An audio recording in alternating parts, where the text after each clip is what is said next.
Why and how to exercise? If we assume that correcting the activities of daily living alone will correct the three-dimensional deformity of the trunk, called scoliosis, to some extent, the question may arise, why do we need other exercises in addition? We know that scoliosis is not easy to correct because the mobility of the spine is limited in the curved areas.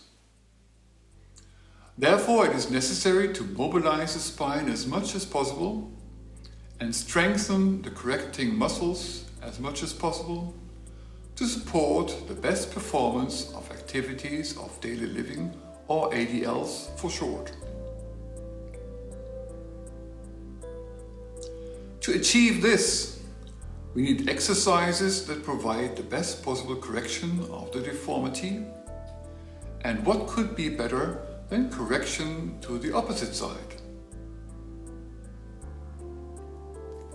The corrective exercises of the Short Best Practice Program mirror the deformity to maximize correction and mobility. The specific strengthening exercises are less corrective, but increase the asymmetric corrective tension and strength of the postural muscles.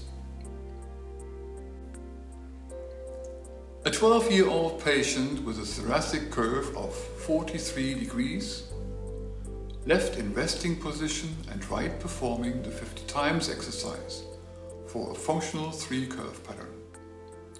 With this curvature pattern, the hip should be brought under the rib hump during the exercise. Because the patient is young, the curvature is still relatively flexible and can be corrected well with this exercise.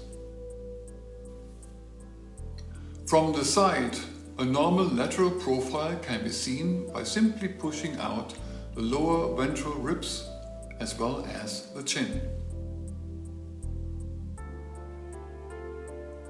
A patient with double curvature, left in neutral position and right in the 50 times exercise from the Short Best Practice Program.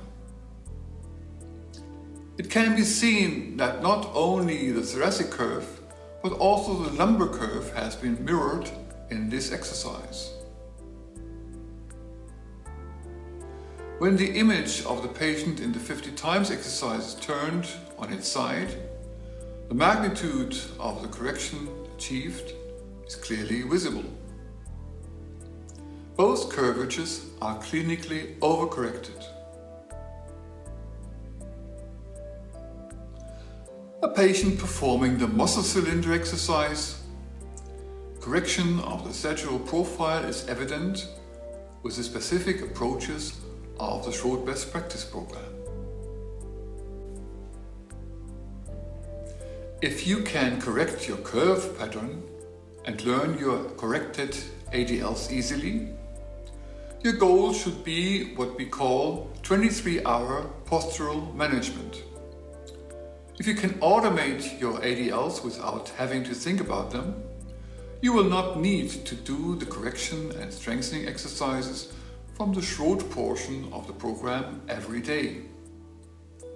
Then, you can do your Short Best Practice exercises once or twice a week just to maintain your performance.